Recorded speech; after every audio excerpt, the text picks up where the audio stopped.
The Association of Private Educators in Nigeria has held its 15th annual conference with a strong call to reform education in the country. Themed Bridging Eras, Transformative Education in an Evolving World, the event brought together teachers, policymakers, and education experts to chart a new course for the Nigerian child. We are gathered under the powerful banner of this conference, Bridging Eras, Transformative Education in an Evolving World. This thing is not merely a title, it is a mandate. It speaks to the critical moment we occupy, a moment where the past meets the future, and where the decisions we make today will define the educational landscape for generations to come. It is the understanding that the future we desire for Nigeria, a future of innovation, the future of prosperity and global competitiveness, it must be financed. But this financing cannot and should not rely solely on government. You cannot rely solely on government budget or external aid. It must be powered by the strategic, self-driven investment of every single stakeholder in this room.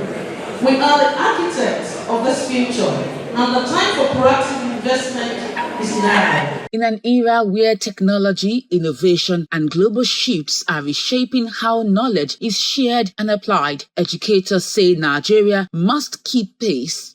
A highlight of the event was a thought-provoking debate on pre-independence education versus post-independence education, a session that compared the values, discipline, and outcomes of Nigeria's educational systems across different generations. A situation whereby parents, they've abdicated the work of parenting, the work of instilling virtues in their children, to the four walls of the schools alone. They were abdicated their responsibilities to teachers alone.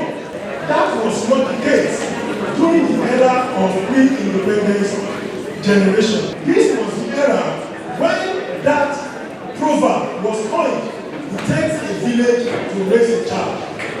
We were ruled by the community, observed by the community. Every child is everybody's child. There was nothing like, it is your child. When any child did anything wrong, it was the responsibility of everybody in the community to discipline the child appropriately. They make you not know your history, because your history is powerful. That crown that you make the children cut, when they plant their hair, that was the mark of the scapegoats when they were in slavery. And you make them cut. Do you know what they do with the hair when they cut it? They put that hair in cushions, in beds, in chairs, and stop those furniture. That's the way it shows. That is the colonial education. Thank you. So we have most of our mothers, grandmothers who did not have the opportunity to go to school. So access for girls was limited.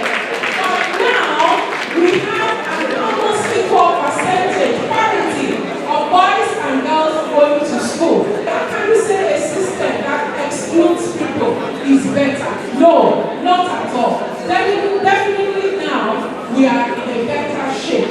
Now we have so many schools. But really, how many schools are approved by government? How many schools are approved the right way? Go back to pre-independence, where there was focus on values, character, integrity, practical, hands-on learning. The conference also celebrated excellence as the association presented awards to outstanding individuals and institutions.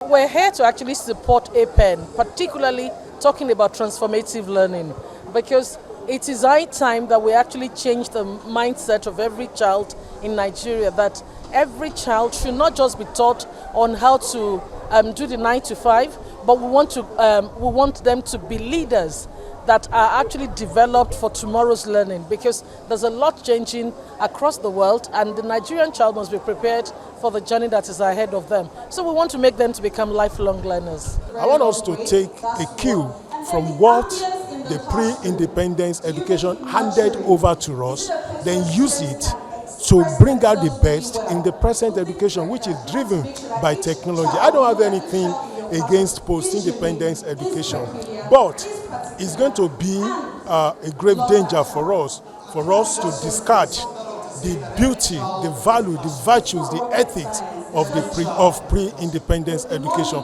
As the conference ended, participants agreed that bridging eras in education requires not only policy reforms, but a collective commitment to raising a generation of lifelong learners ready to compete in a global knowledge economy.